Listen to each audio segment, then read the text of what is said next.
Sam Kirk here again with the Bear Right Trail Pod.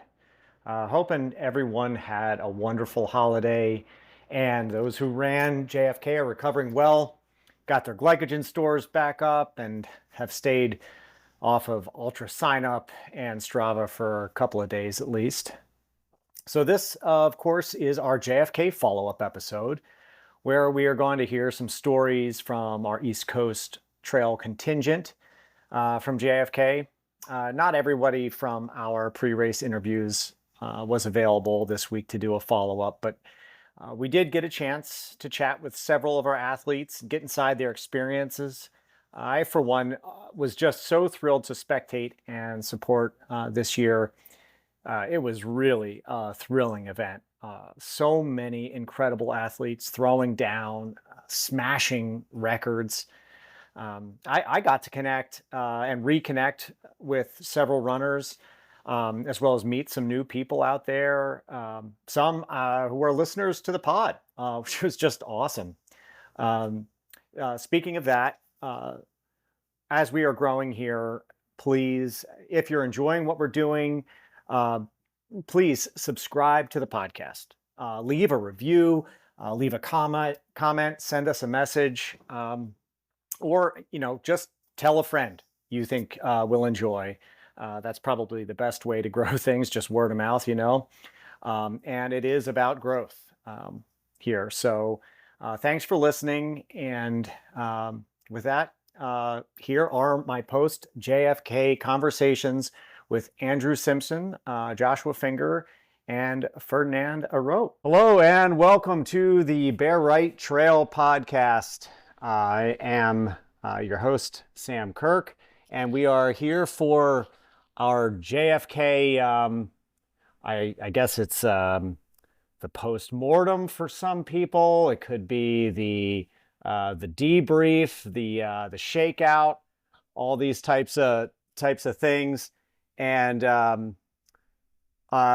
we might have some few check-ins tonight from a couple different people, but I got Andrew Simpson with me here, with family around and all kinds of good stuff. Don't you worry about it, buddy. On vacation in Florida, actually, the kids just got back from the pool, so they're going to be really quiet. Okay, go ahead, let's go. All right, sorry about that.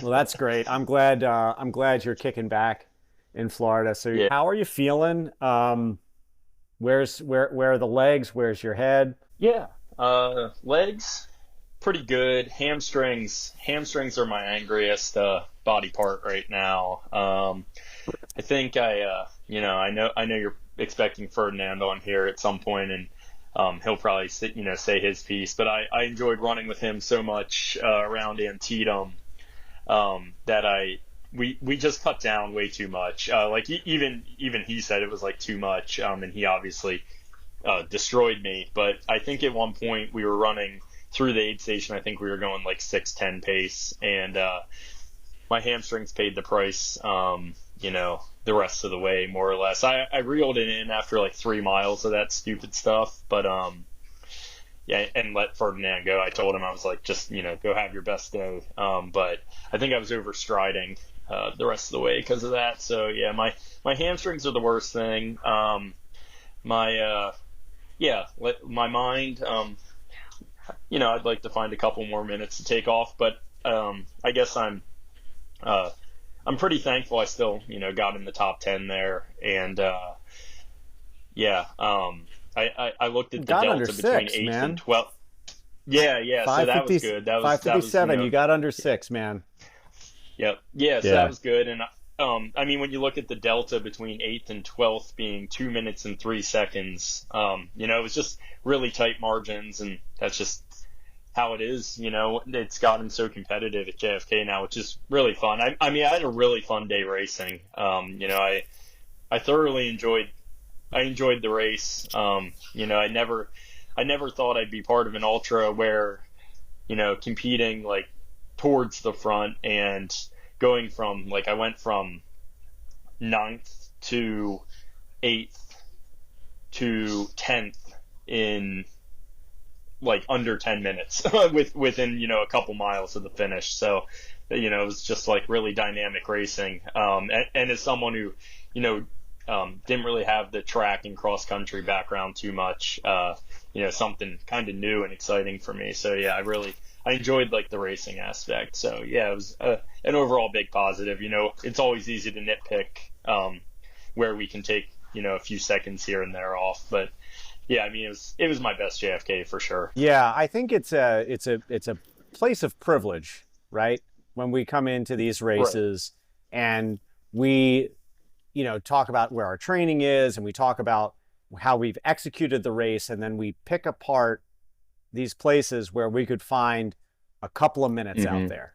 Feel like we Right. left a few minutes out there. I had an interview maybe 2 years ago now, but I was talking about the same thing after Hmm. running pretty much the same time Right. as you, and feeling like I had left 5 minutes out there. Right. And it's and also recognizing that's pretty awesome if that's all you left out there.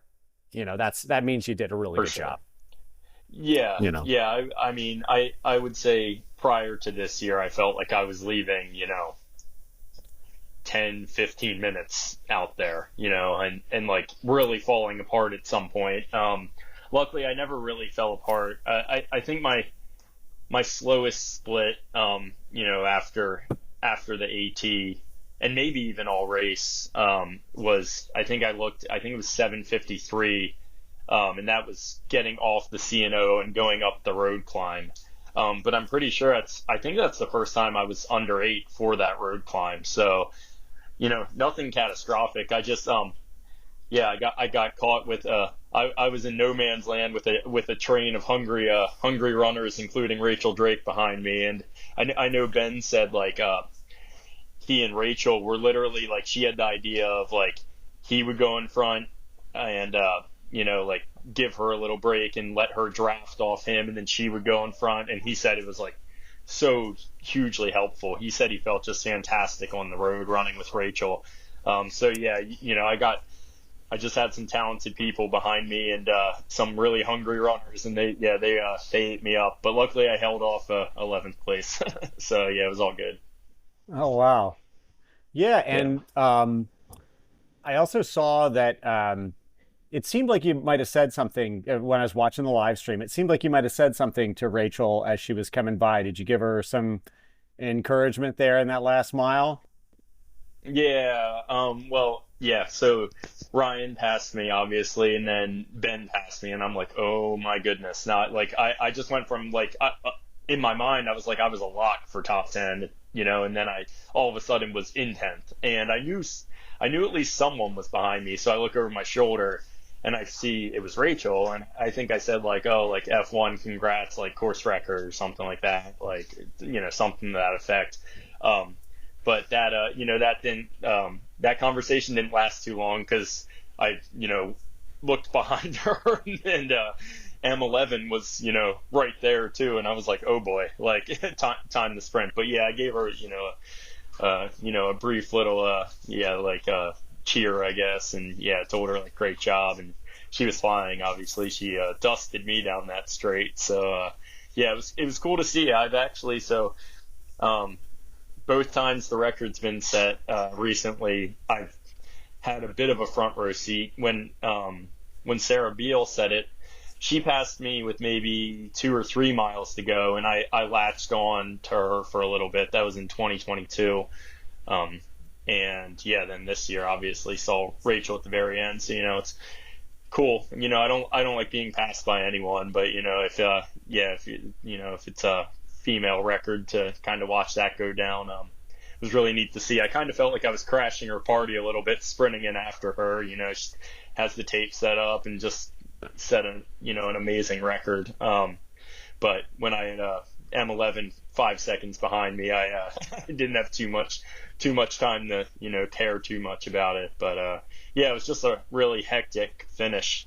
Really fun though. Yeah, I've often wondered what the etiquette would be like in these races in which you have your race.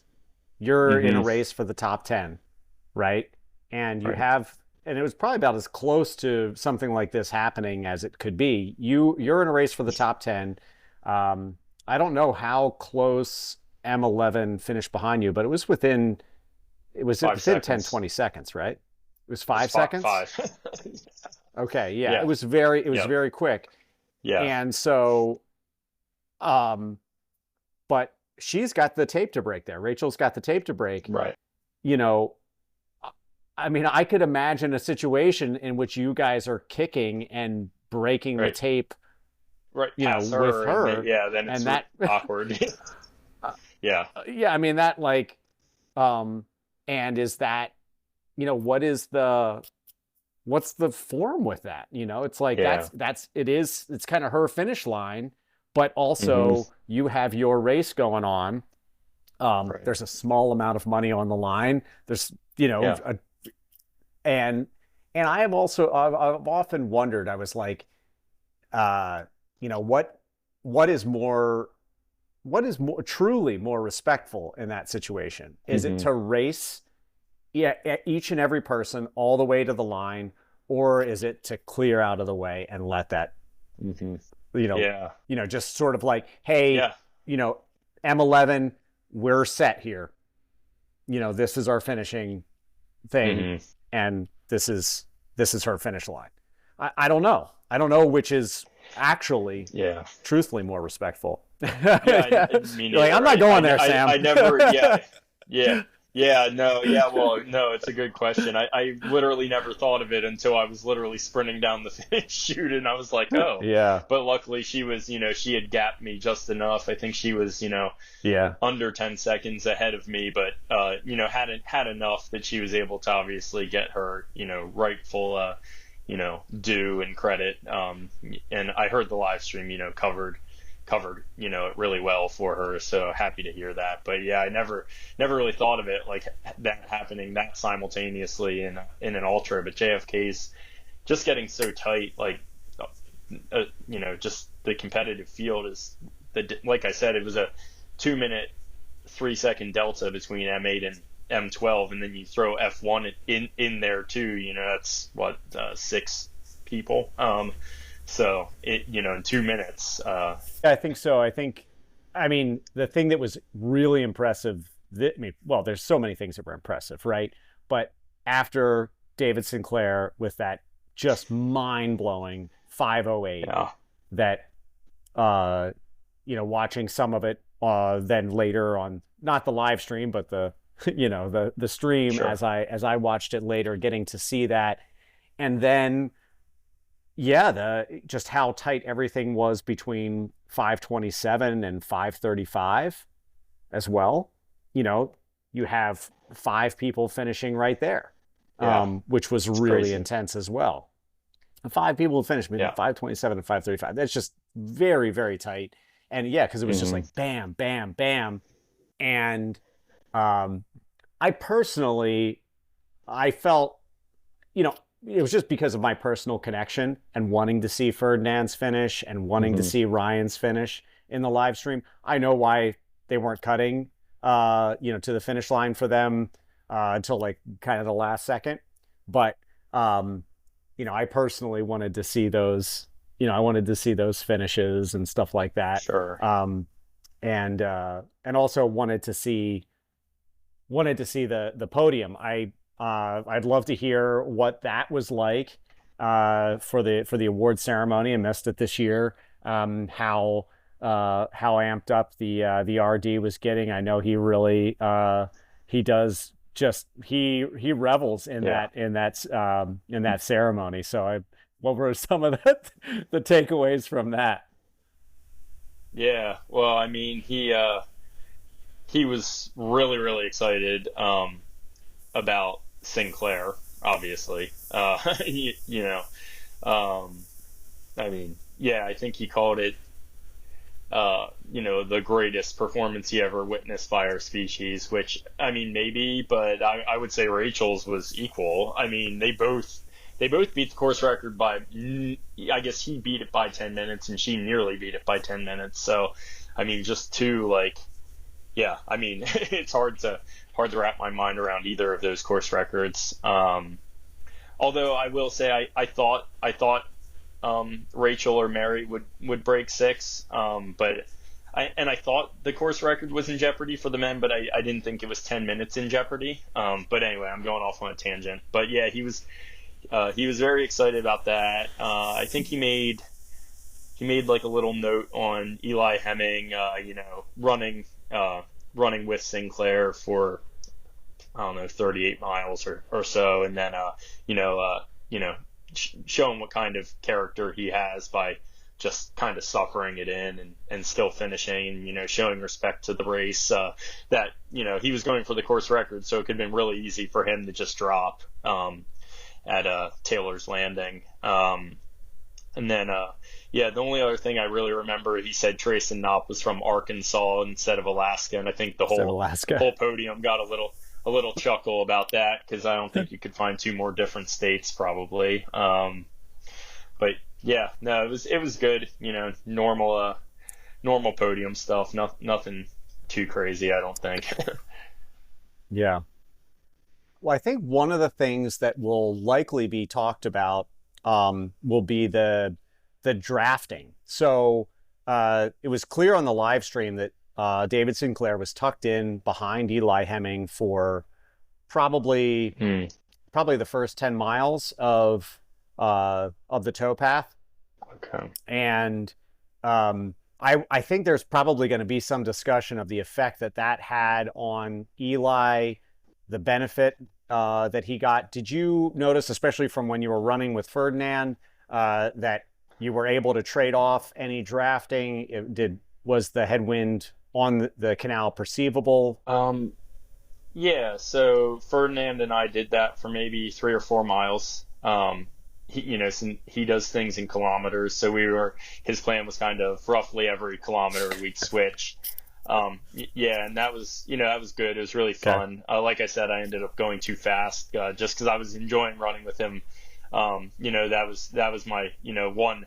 If I had to pick one area where I made a mistake, that would have been there. But yeah, I mean, I don't know. I didn't think the wind was actually as bad as last year, especially on the road. I thought the wind was just horrible last year. Um, but I still think it helps to have someone in front of you just mentally, even if they're not, really, um, breaking the wind for you that much. I think it's just like the the mental feeling of chasing someone, having someone, just a half a step ahead of you, I think is really valuable. Um, so yeah, I mean, the towpath is, even last year, which I thought was windier than this year.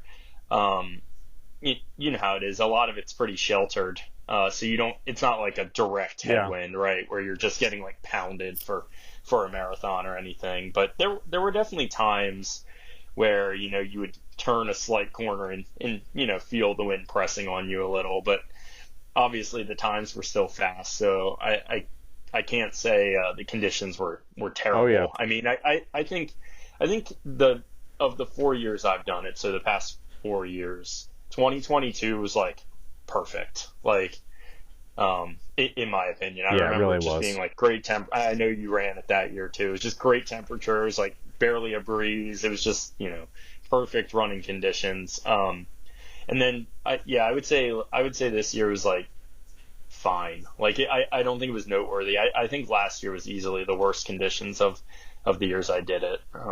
So which reflected in the times, really. I mean, I got ninth in 6:09 last year, and I think 10th was like 6:16 last year. So, well, I think the field was definitely deeper this year, but I think the conditions were pretty good. Yeah.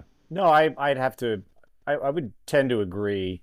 I mean, I didn't get a finish last year. Hmm. It seemed to me that the winds were not as bad as people were projecting, and Agreed. I remember watching because after I dropped, I drove up Mm. towards the finish line last year, and I saw Seth ruling out there on the roads, and it looked like those winds were The, kind of ripping through them.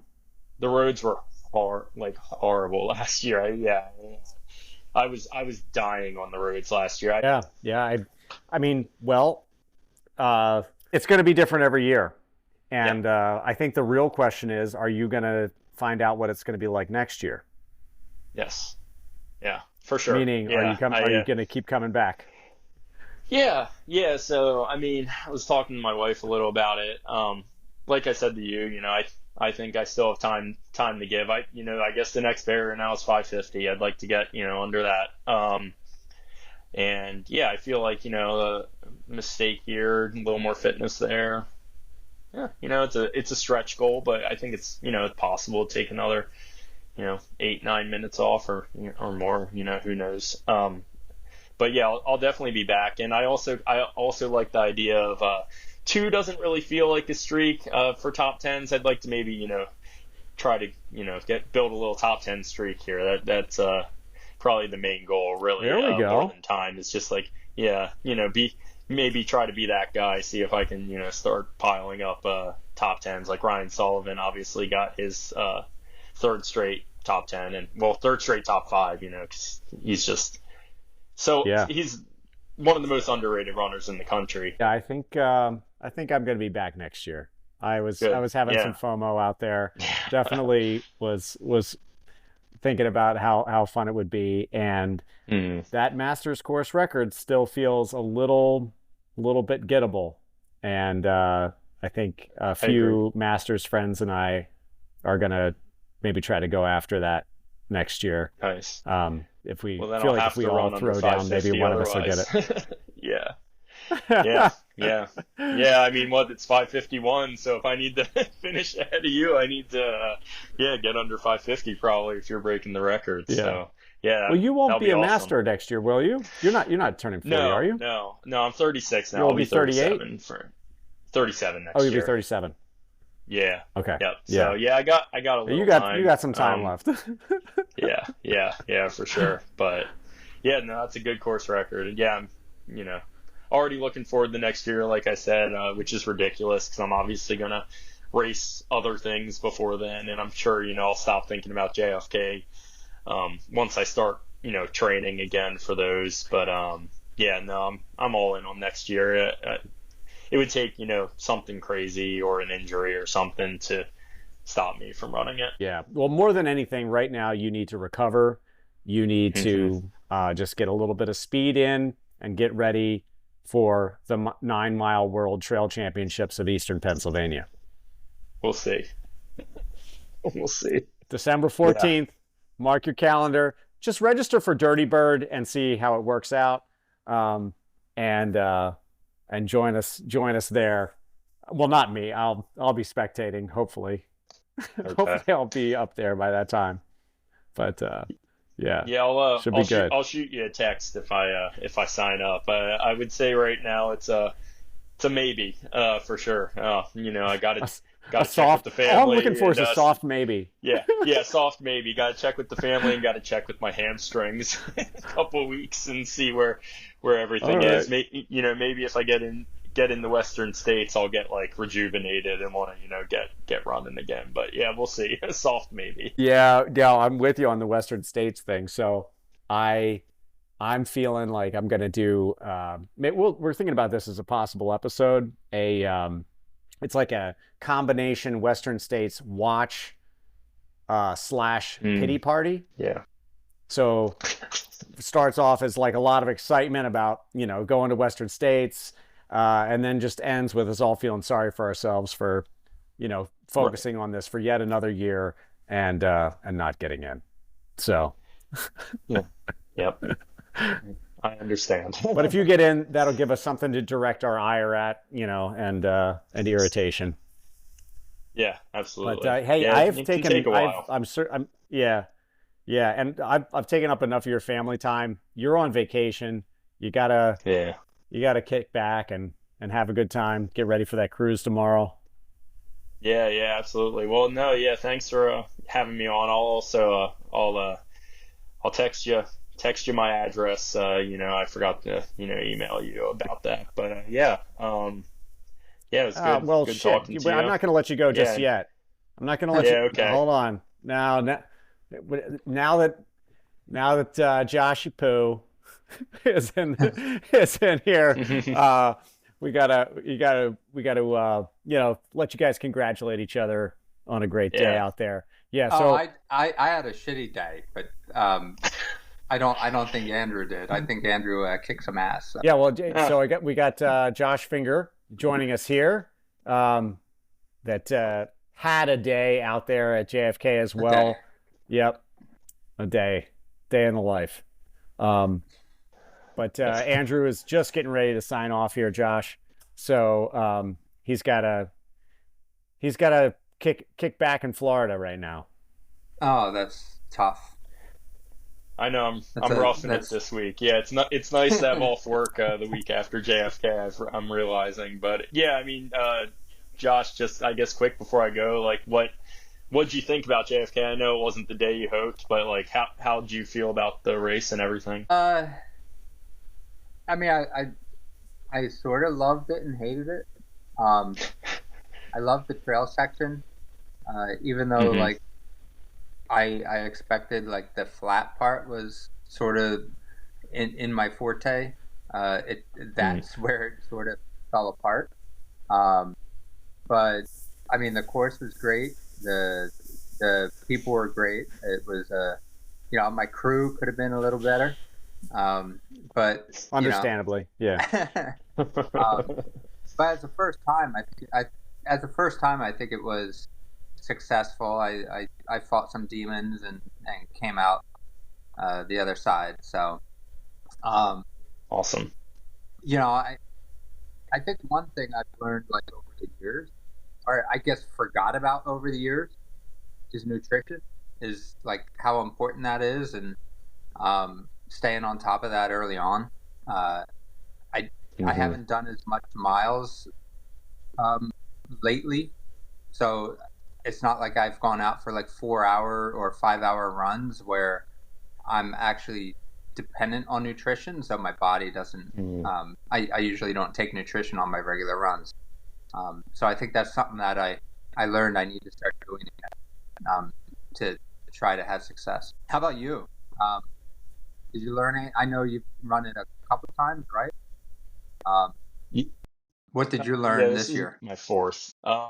Not to have too much fun with the person you're running with around mile 27 and drop pace out of your wheelhouse. I was really comfortable in the mid 630s for a while, and then I dropped pace with Ferdinand, into the teens for 3 miles, like 620 to 16s around there for 3 miles, and I paid the price big time. And ended up kind of having to just cruise it in the 715 to 720 range. So that was an error, and I knew it was an error. I even told Ferdinand I was like that was a mistake. I knew it right away.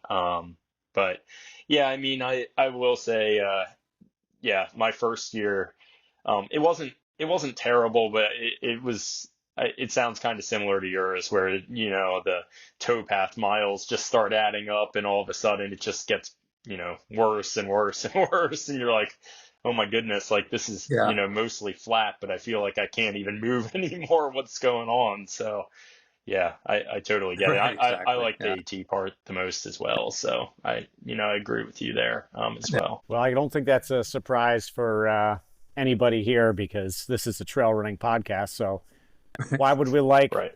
the canal path and the roads? The AT was Right. clearly going to be the best part. yeah. Yeah. Yep. For sure. Oh, for sure, man. So, all right, let's let Andrew go here, and we'll get into the nitty gritty here with your race, Josh. Cool.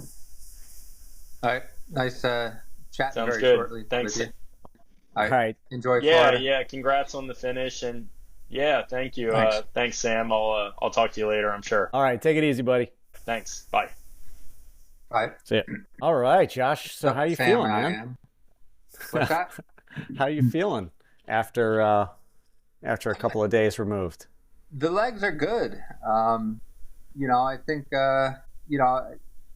so I had my daughter had a soccer tournament the day after, and so I did some walking around there, and sort of I think that helped clean the legs out a little bit, and then my wife made me climb up ladders and stuff at home to that helps. changed like candles from windows, high windows and stuff. So I think that helped clear some stuff out. So I expect to get back running in the next day, probably sometime tomorrow.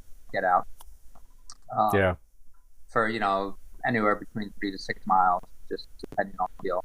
But yeah, it's as I was saying to Andrew. I mean, I didn't even like plan nutrition really here, right? Um, I mean, I went off of like awesome sauce. Um, that was the plan, and that's completely different than what I used to do. So I think I need to like take a step back and figure out, go back to what worked in the past.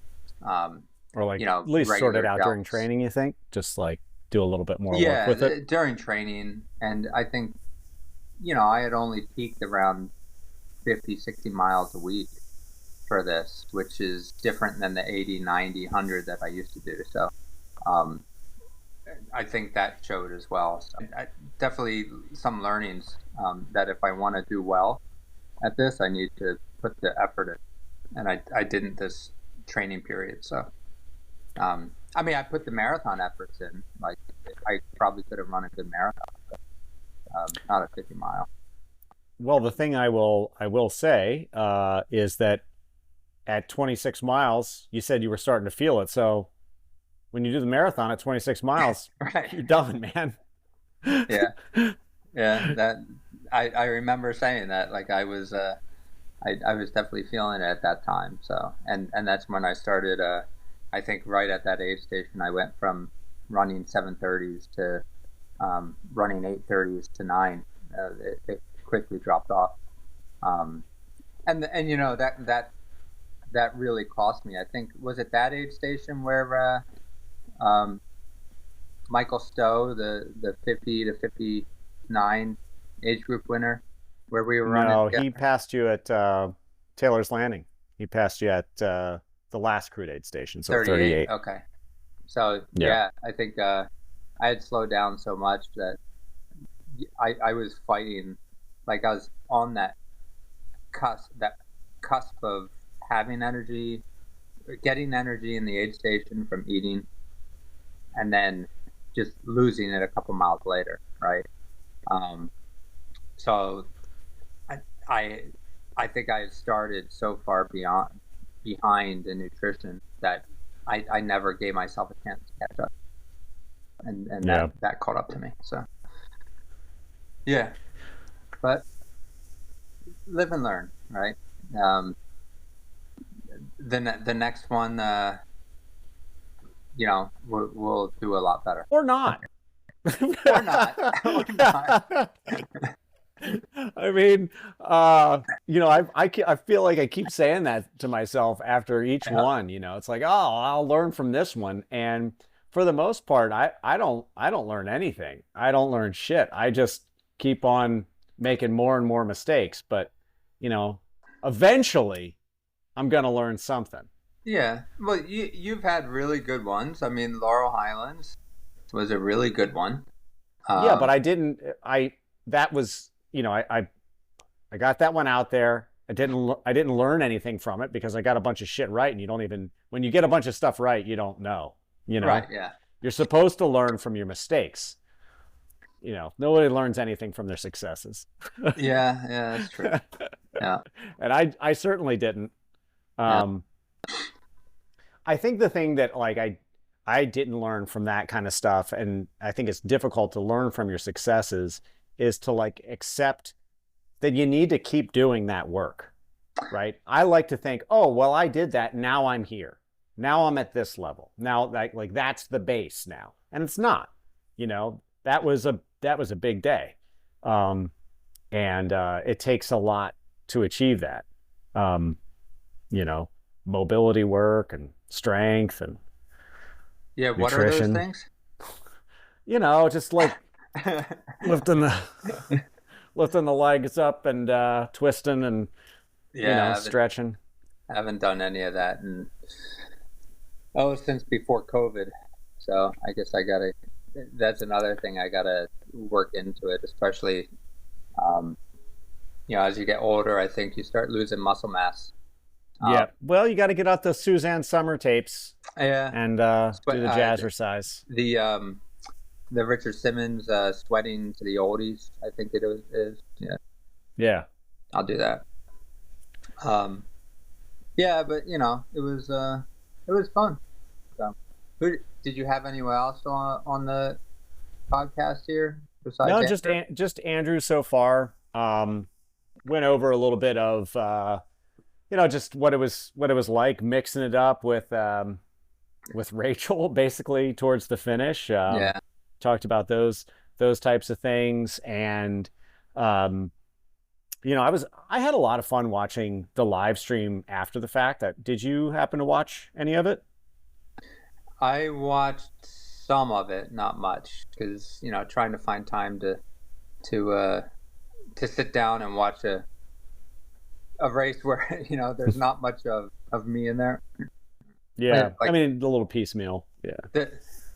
I found it interesting. I mean, the live stream, Leah and Tara like start talking about me in there. Now they said a lot of wrong things, but not a lot of wrong things. But I've never made the 24-hour team. I'm not from Maryland. Oh yeah, I heard the Maryland part. Yeah. Yeah, they but, didn't. They didn't really talk very much about how handsome you are. Yeah, right. They didn't. They didn't bring up, just your sense of humor. None of the real key points, the key takeaways. The real quality. Yeah. Yeah. Yeah. Yeah, I wonder why that is. I don't know. It just it seemed like they didn't even know you. Yeah. Yeah, but we'll try to get them on, get one or both of them on here at some point. Of course, yeah. Yeah. But and then maybe I can ask the question like, so what year did I make the 24-hour team? Exactly. Because I would like to know. But I'm sure that most people were identifying those same deficits in the commentary. They were like, hey, wait a minute. You got to get your Joshua Finger facts. That's right. Right. Like this is come on. This is amateur hour out here. Yeah. I thought it was interesting that they were trying to make sure that they showed East Coast trail running a lot of love in some of the commentary, just talking about, the different dynamics of the trail, the history of the area, things like that. I appreciated that. I actually appreciated that driving around too. It was like driving from station to station, and you're driving through Antietam Battlefield. You're driving through these different areas. John Brown's headquarters for the raid on Harper's Ferry. So there's all this stuff that happened right there, and is preserved, and beautiful area, and I thought that was kind of cool. It could actually be interesting if they could link some part of trail running with the I history a little bit more. guess we don't get to see much of that as we're going along the towpath. No, but the crews get to. The crew gets to. Yeah. So that gets them. Yeah. No, but it's I think to beat a dead horse, I think it's a great race. I can't believe after 14 years, 15 years of ultra running, I've never run this race. Now you can't say it anymore. Yeah. I can say I survived the race. I don't call what I was doing for parts of it running, but more like jogging. You said you felt like you had some vacancies in the preparation, both from a nutrition standpoint, from base mileage standpoint. So just kind of considering that, like, were there parts of the race kind of given the profile of it, given our conversations before, these kinds of things that were really surprising to you, or that were like uh, just discoveries that you made during the race that you were like, man, this is different? Um, I I don't think so, because I've been on um pretty. I mean, I've been on that part of the AT before, when I did the AT four state challenge back in, I guess it was 2020 or 2021. I guess it was 2020 during COVID, with a couple buddies of mine. Uh, and so I've been on that trail, so I sort of had an idea what to expect. And I think it's no different than what I'm typically running in French Creek. Um, I think I was surprised that, coming off of 16 miles of that trail onto the towpath, that I could actually just go straight into the pace that I wanted to on the towpath. I thought maybe it would take me a mile or two just to, like, pick up that pace and get there, but I was able to get right on it. And whether it was good or not, I was passing a ton of people early on. Yeah. I mean, maybe Well, they you were were running around their, a lot of people. You were in you yeah, were in you were yeah, in the thick of it there. Yeah. yeah. But maybe I was running a little too aggressive pace, and maybe if I backed off a little bit, it would have been better. But I don't think that was the issue. I think the issue was the nutrition. Two awesome sauces and a bottle of Atargo in the first 16 miles is, which is like You're way 400, behind. 400 calories is not that much. Well, yeah, probably about 400 calories based In on, 2.5 hours. Yeah. the awesome sauce not really being 180 calories, but per gel. But Yeah. so it I was able to sustain for maybe 10 miles, and then to 26, like you said, and that's where it started falling apart. So um, I was surprised at that, but it was such a boring ass 26 mile. Like, Ah, that is it's like nothing changes on that thing. yeah. It Um, can get to you yeah. for sure. So um, but yeah, one thing I found interesting, and I don't know if it has to do with the super shoes. Um, I never really have foot issues, but I felt like a few hot spots on my feet. I don't know if because I wasn't sort of rolling off, using the super shoes the way they're supposed to be, whether I was landing weird and it was just causing some hot spots on the feet. They always felt warm in certain areas. Yeah. So um, I don't know if super shoes are the right choice um, for that whole section. Like Uh, for you. For for you. me, Yeah. um, I definitely, I think in the future, if I did this again, it would be maybe go to super shoes around 26, like just come off the trail, get into the first part rhythm, Oh. um, and then once you start to, you know, get to it, maybe you need around 26 or 38, maybe then you need to like switch, and then that gives you that propulsion that you're looking for. Um, that might be pretty interesting to try. About having that be your kind of break point. You Right. know what? I don't know if that's yeah, it doesn't seem like a bad idea to me. I kind of like that of switching at 26. I mean, you have 10 miles on there where you're not getting the benefits of that, but you also aren't doing that crowded shoe change with everybody else. Um, that's kind of it's a little bit of it can be a little bit of a scene there. But that was fun. I mean, I found that actually fun, like to do that, like to be in that pit stop. And I kept thinking to like Holly Benner saying, oh, under 20, she's got it down to 20 seconds. I probably had it to like maybe 200 seconds or something like that. Yeah. Um, but Well, there's nothing more terrible. Like if you're gonna, well, it doesn't look as bad on the live stream. They caught Ferdinand and my transition on the live stream, and it was, I mean, talk about a shit show. I hope Ferdinand can make it on tonight, but this was one of the more comical things that I've been a part of.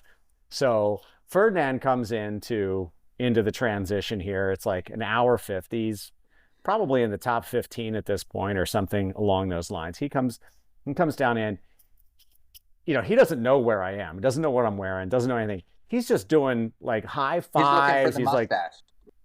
yeah, well, he's not looking for me at all. He's just like slapping people's hands. He's like having a good time coming down. I'm yelling, I'm Ferdinand, Ferdinand, Ferdinand. He comes over, starts trying to take over. He's like, hey, can you get my, like, fix my number? His number's all ripped off or whatever. And he's got these, I don't know what the hell they are. There's some type of special thing for pinning the number on, but it's like ripped off the one side. He's like, can you get it through? Can you get it through?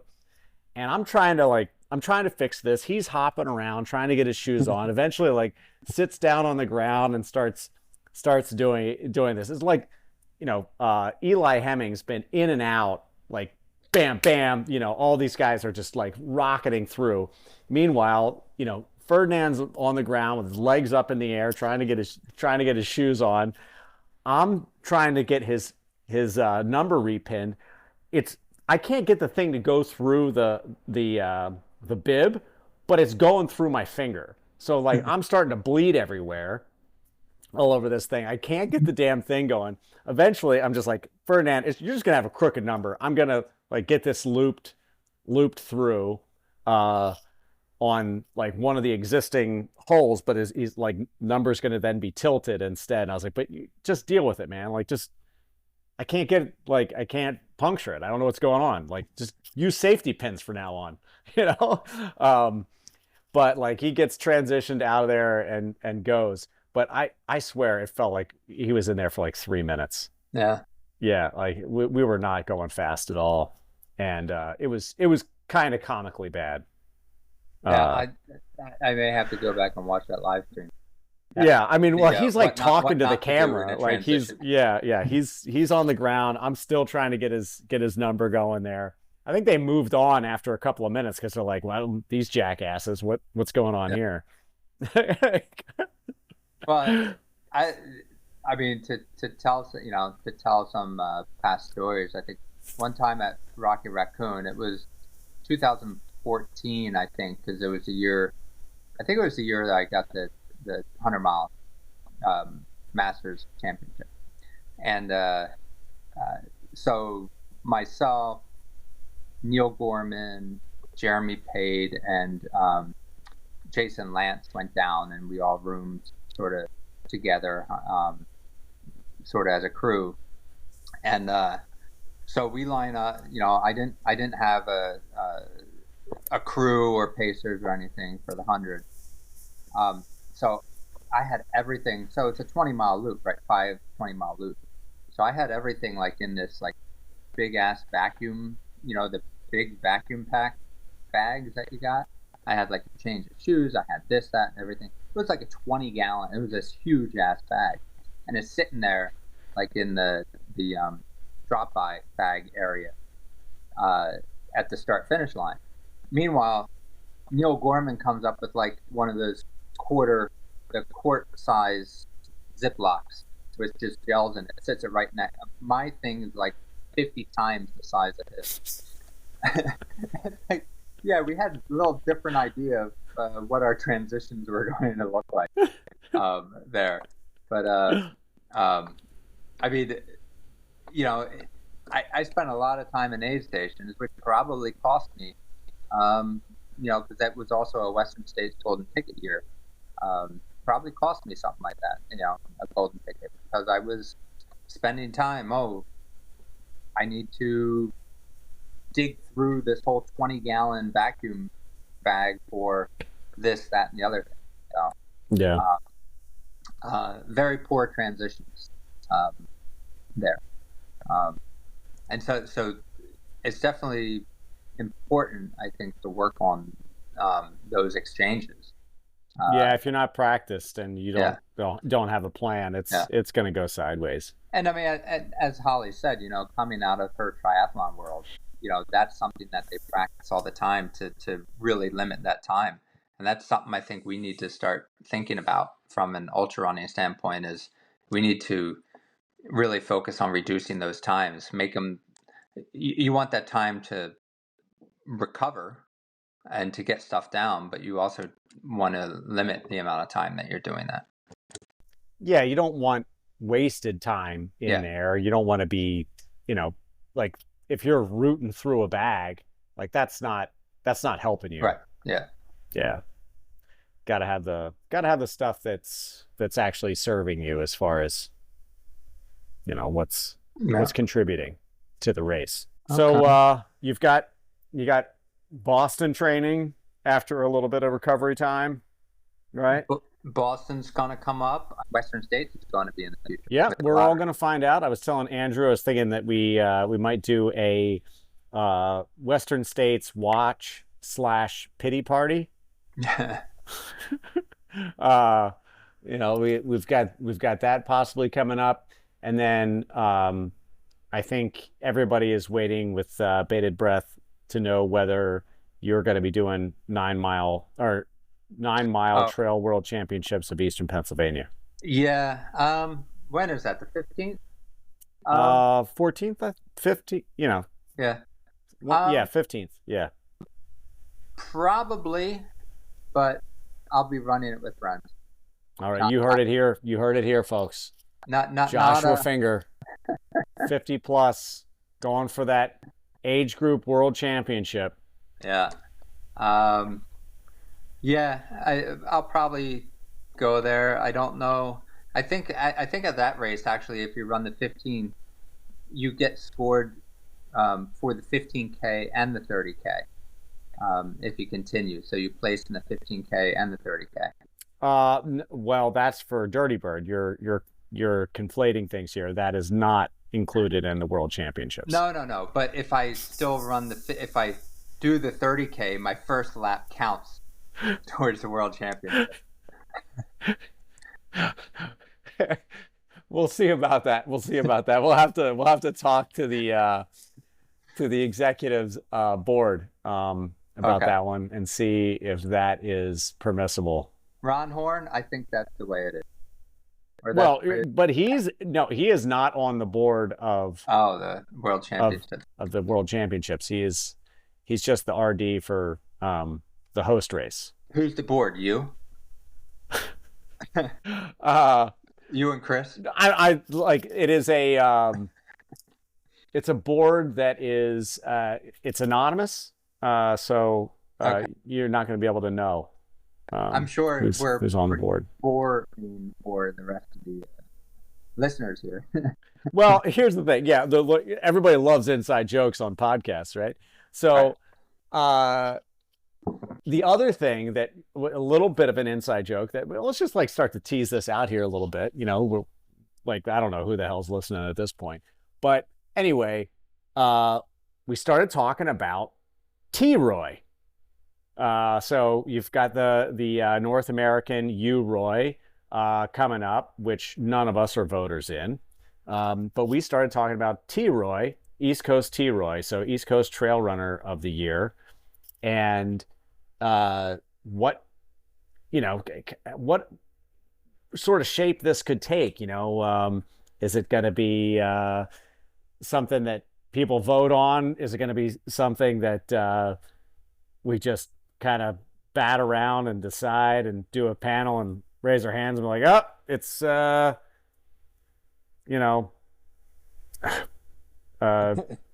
Bear right to you, Roy. the five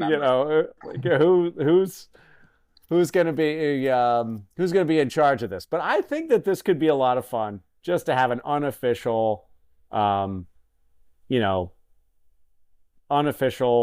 nominations and things like that and go through it. What do you think? Think it'd be fun? Sure. Yeah, we should sign off here. I'm going to stick around and see if anybody else shows up, but we don't need to record all this bullshit. Well, welcome, Ferdinand. Welcome back to the podcast here. And yeah, so you're down in Mexico, right? Yes, yes. Yeah, Mexico, and just was this a pre-planned, or did you take those race winnings from JFK and say, hey, we're taking off, we're headed to Mexico? No, it was planned with Fanny. We decided to take a 1 week holiday before I leave to Kenya, and so we decided to after the race to move to Mexico to visit a friend of us who was also in Hong Kong, who also stopped working in finance, but to build a training camp in Tulum about free diving and yoga. And so it's Oh, nice. yeah, we can do no running, just holidays and free diving and some yoga to stretch and enjoy and discover Tulum and Mexico through another sports. Wow, that sounds very well timed. Like this seems like the right thing to do after you just stacked these races with Javelina and New York City Marathon and JFK 50. And would you say was JFK the one that went the best? Or Yeah, I would say it has yeah? been better and better. Uh, it's kind of funny because like Javelina was probably the most important. I put so much pressure and it was a bit of as a fail. And New York, I went a bit less pressure, and it was much better. And so I took the training and the lesson from the previous race to go seriously, but without taking being too serious and too anxious about it. And I had a nice race. I think I could take a bit more risk at the start, but the race would have been probably different. And so I'm very grateful because I could enjoy from A to Z. The trails was very nice. We even took the time when we switched the shoes to have a talk, to put back the Oh bean. man, that yeah, I was talking about how that was a little bit of a disaster, but I'm glad you enjoyed it, Ferdinand. No, it was nice, I heard the and story. we had some yeah. When I see the video of the other guy who changed it like less than 5 seconds in his shoes, I say, okay, I have margin to improve the time, and but yeah, no, to be honest, I really enjoyed the race. I had a bit of stomach issues, so I had to stop several times, but I didn't put too much pressure on it. And after on the canal, I felt great because I didn't push so much before, and I could pace gradually. I think I increased my speed and my pacing more and more. And on the road, I could have maybe pushed a little bit more, but I was already a bit cooked. So yeah, pretty happy. I was astonished at some point when I saw my time. I was really proud of me. I would have expected to be even podium with such a timing, but actually the competition was crazy this year. And which is great because that means that this sport is getting harder and harder. And even if you have a good race, you have still some people well ahead of you. So it's just another lesson of humility, which is great. Yeah, it was crazy deep this year, and to have the performance that you had. I mean, that's what you get to hang your hat on is what you did, not what anybody else did, and that was extremely impressive. And no, I'm very happy because I could eat a lot, and I think for this kind of race, it's really key. I ate a gel every 15 or 20 minutes, so I think almost 25 gels for the full race in 5:35. You gave me also a bottle of Mortin and Mortin 360 that I could drink almost completely. I had 2 flasks of electrolyte at the start. After you gave me 2 flasks of electrolyte, so I had 4 flasks of electrolyte for the full race. And I had a few time at some aid station. I was taking some water or some Gatorade, but I'm pretty happy with the fueling and the hydration. We had good condition. I think the weather was almost perfect in terms of it it was cool, but it was not too sketchy on the trails, and maybe a bit of headwind that was even a bit disturbing. But beautiful condition, great density, good fueling, very nice race. So, Ferdinand, so for taking a gel every 15, 20 minutes, did you set a timer on your watch to remind you, or did you just pay attention to something like that, Yeah, to the time? it's a great question. I have a timer on my watch. Every 20 minutes, it rings. I sometimes I take it a bit before if I feel like I want, like, I try not to force too much myself. I try to have different kind of gels. Thanks to the feed, actually, we have like a big panel of choice, and I can.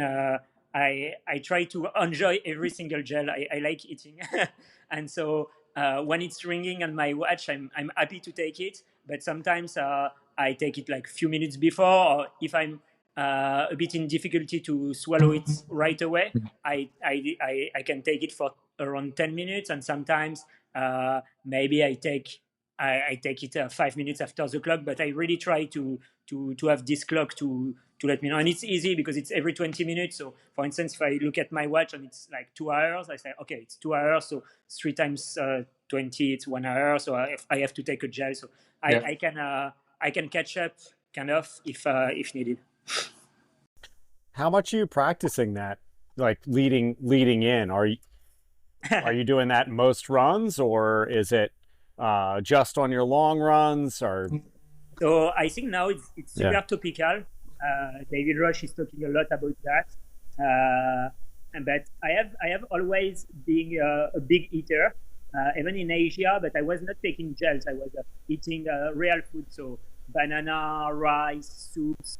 I used to eat a lot, or to not eat at all. So during training, I'm a bit at the two extreme. Whether I go for 5 hours without eating anything, without I go and I try to eat as much as I can, even for Christmas. After like eating like big turkey or whatever, I can go running just after, just to train a bit the body to stress like that. Nowadays, I change a bit strategy because I read and I listened to a lot of podcasts about that, explaining that during long runs, you have also much more recovery if you are eating, and you have also an adaptation of the gut, so kind of gut training. And so I try for the small run not to have gels, for the very intense one to have some gels to recover faster, and for the long run to do like if I was in a training, so every 20 minutes or better. I switch because sometimes it can be expensive.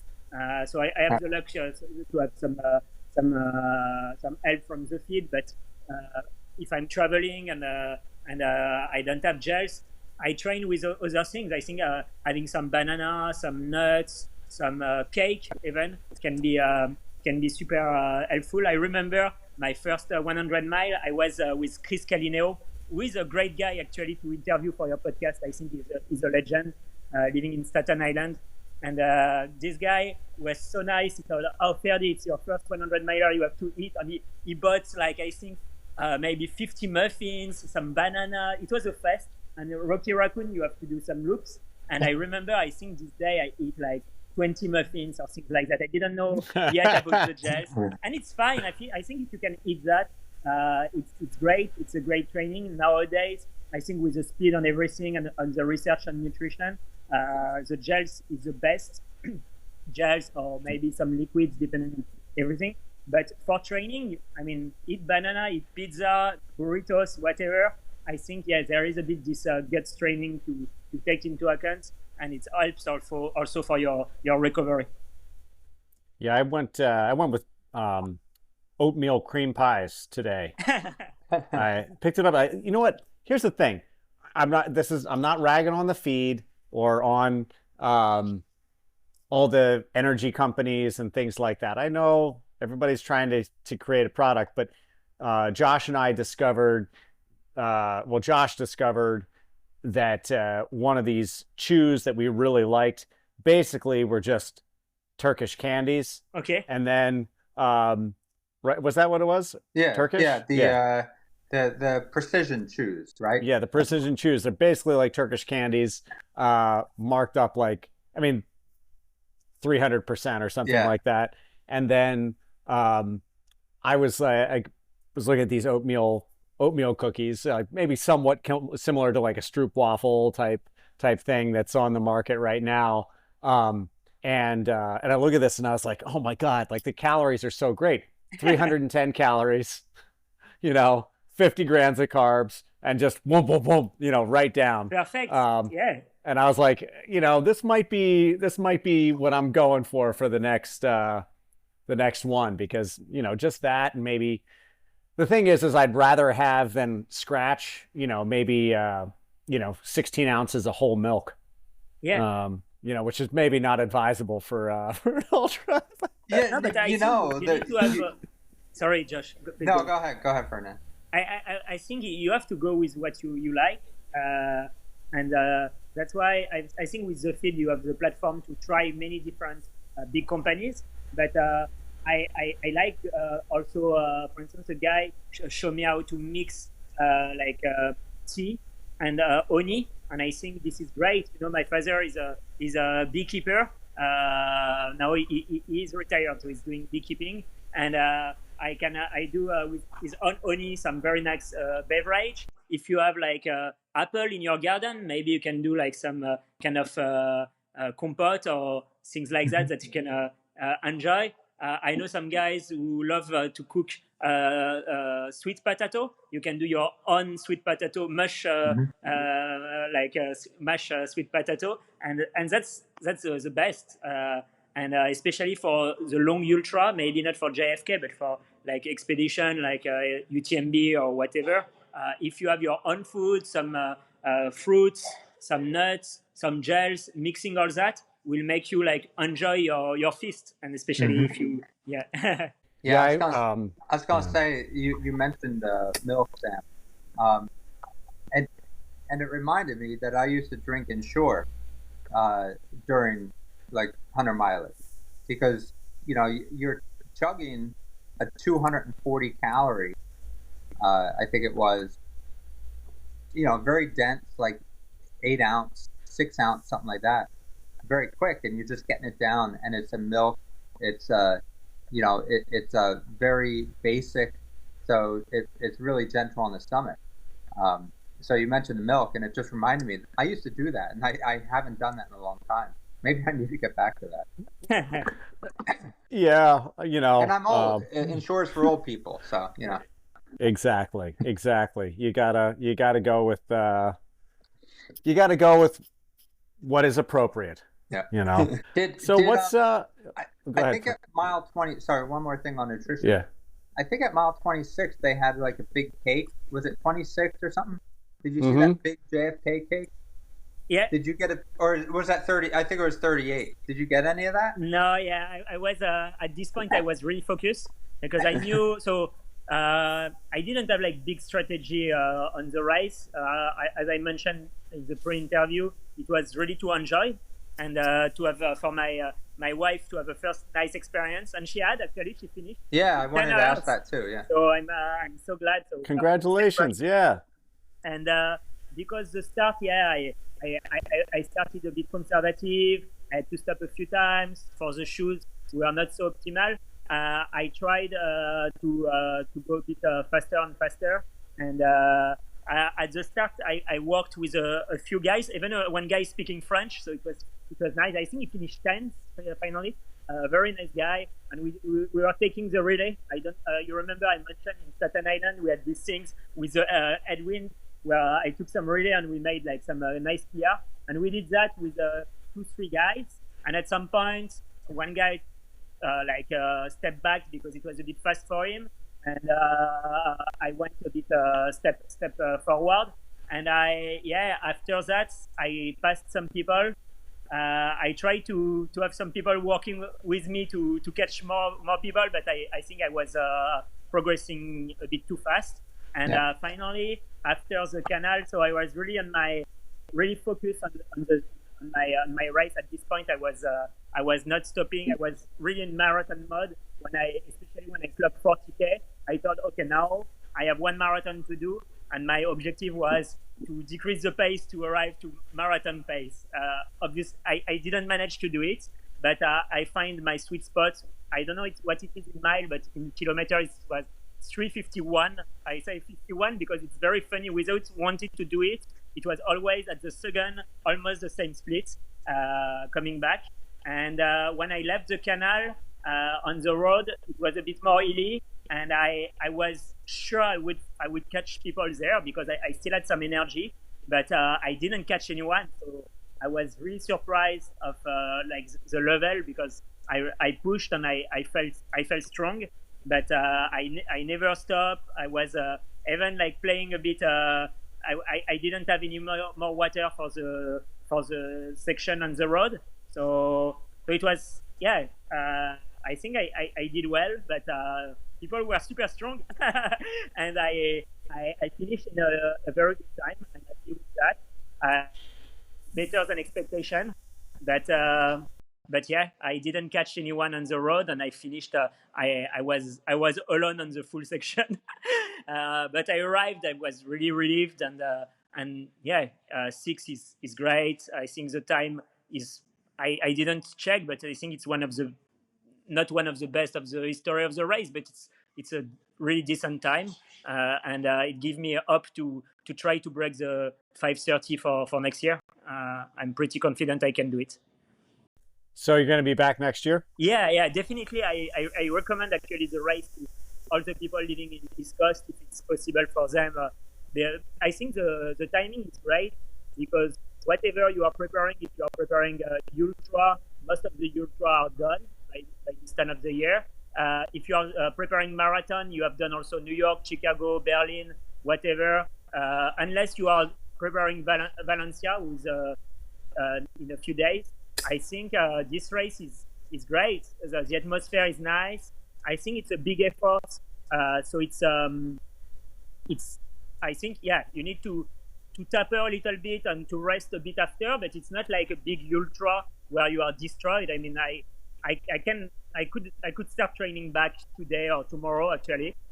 So I recommend it. It's the course is not beautiful, but it's so fast that even if it's the road part is not beautiful, you are thinking like you almost arrived, and it's mixing this trail, this atmosphere, all the people coming to race. The fact that you are in this legendary race is also really exciting. When I was running, at some point I was thinking like how many people have been doing this challenge over the years for 80 years almost. So it was really exciting, and finishing at the school also is super nice. I had some massage, so I wait for my wife a little bit, so I could enjoy almost 3 massages. You have a nice shower. You can discuss with people. You can go cheering people arriving. It's well organized. The atmosphere is super cool. The course is fast. It's mixing road, trail, the canal. The volunteers are great. I mean, yeah, I recommend it. I recommend it. That's awesome. Yeah. What do you think, Joshua? Yeah. You had a good race this year? It was enjoyable at parts. I think I asked a lot about your nutrition because I had issues with my own nutrition. So I wanted to get an idea about Okay. that, and but I enjoyed the course. I grew tired of the towpath. There was a long time to be just completely flat, and I think once I hit that road, once I came out of that, I crossed that timing mat. I went in the porta potty for a little bit, just to like relax and pee out a little bit, and then I hit that hill, and it felt really good to like actually have rolling hills to run on, as opposed to like that flat Yeah. part. So I really liked changing up those muscle groups on the road. That towpath killed me. Yes, I see what Yeah, you. it killed me. And what was the issue with the nutrition? I didn't eat. I Yeah, we can have another call if I can share. I think there is two things. First, some people like to eat and can eat easily, and second, you have to train. Yeah. But I think the third pillar is find what you like. Some people it's gonna be real food, some other it's gonna be gels, some other it's gonna be just liquid. Yeah. Some like me, it's gonna be a combination of the three. So yeah, we can I Yeah. can share a bit about that if needed. Yeah, I So think happy, like I happy to meant, help. like because in the past when I've run I've had really good races. I've had like Vermont 100. I ran 16:20, and Wow. I think I probably spent a total of 20 minutes total of aid station over the 100 miles. Okay. Um, Okay. and so it was really just in and out. Like it was get in, Yeah. take something in, and go. Whereas other times, I've done races where I've probably had 2 or 3 hours of aid station stops. So I need to just Sam and I were talking earlier about we learn from our mistakes, but we really don't learn much from our successes. We don't think about those as much. So we need to Yeah. start thinking about the success and trying to keep with that, and not get Definitely, too and it lazy. depends also what you are looking for. I mean, for instance, in Javelina, at some point, I knew I couldn't get the golden ticket, so I finished the last lap by just walking, and I stopped in every aid station. I had some meet with Pete Meat, the legend from Cocodonia, who was after his I don't remember if he won or he did top three or whatever. He was cooking all night some meat for the other runners, and so since then he's called the Pit Meat, and he was there cooking some meat for the people in Javelina, so I could enjoy a nice beefsteak. And this is also ultra. Is like some people like to stop in some aid station for a little while, Yes. enjoying and this is great. I mean, at the end, we start at the same point. We finish at the finish line, and some race. I'm really glad also to be able to take the time and stop at the station, and maybe next year or the following one in JFK, I will try the cake that you're mentioning now. I want to try that. It was good. We'll see, yeah. Well, it does seem like a lot of people, or, Andrew had mentioned that he wanted to be back. It would have been nice to have Andrew and you on at the same time, Ferdinand, because Andrew is one of the people you were sharing miles with there early on the canal. Okay. And I know he had really said that he enjoyed running with you and trading off, each kilometer for a little while until he had to back off. It was really nice. Yeah, this was Andrew. Yes, he was the third guy. Yes, yeah, definitely. Yes. Yeah. He finished ninth, I think. He finished 10th, I believe. 10th, yeah. Okay. 10. Okay. Yep. Yeah. Super cool guy. Yes, and yeah. But yeah, it would have been fun to have you guys be able to kind of rehash that. Just didn't work out. Everybody's on different schedules right now, for sure. And it was nice because I really appreciate, some people are not talkative, which I can understand. I mean, I definitely respect that. Sometimes also I try to focus and you are just like in your zone and you don't want to share. But Andrew was one of them, trying to work together, talking. He had done the race, I think, several times. So he explained me, okay, be careful. The race will start after 50K, after 20, basically after 30 miles. And it was nice to share, to work together. And I really think for this race, it's key to start a bit conservative and really find your good pace, find a good group, and progress together through the canal. And maybe after you need to have energy to push for the last part on the road, because it can be brutal if you have nothing in the tank for the road. It can be tough. Whereas even if you are a bit below on time, I think you can catch up a lot of time on the road if you feel great. Yeah. Yeah, that's certainly been my experience in the race for sure. But it's getting harder and harder. Like you recognized, I think that, I'm sure if we're doing this again next year, we'll be able to talk about strategy and things like that. But you said you went out pretty conservative, and really the guys that finished, up the road from you a couple of minutes were well in front of you coming through, uh, at the first crude aid station when we did that shoe exchange. Okay. So, um, I think they had enough of a gap on the road. That's what you're thinking to catch people. Yeah. So maybe it's going to be a more aggressive trail section next year, something like that. You think? Yeah, definitely, and it's gonna be totally another race, and it's gonna be cool. I really wanted to come back also to good sensation.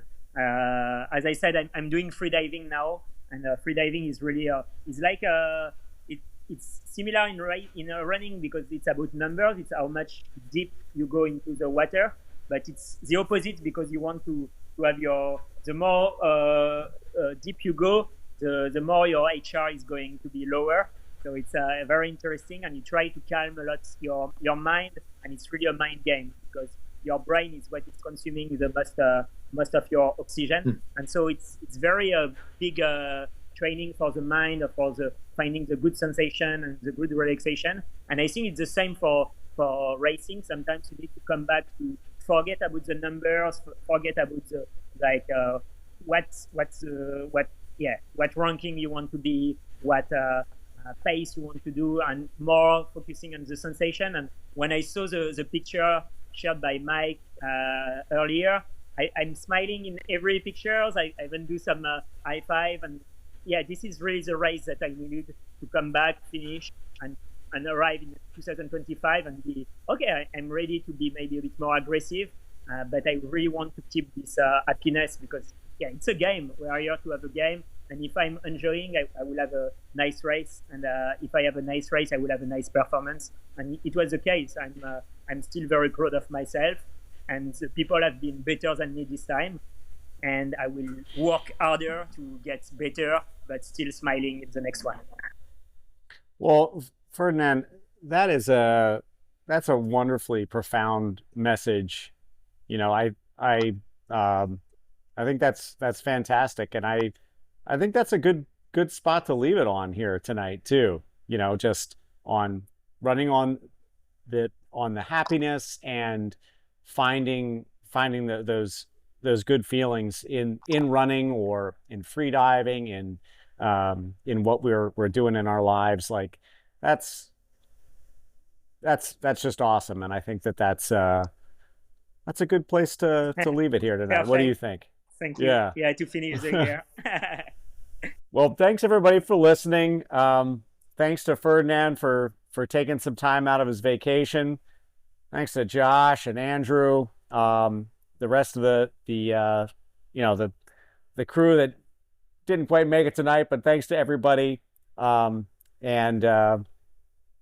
trails, everybody. Thank you, Sam. Thank you, Josh. Thank you, everyone, and see you soon. Enjoy Mexico. Bye-bye. Bye.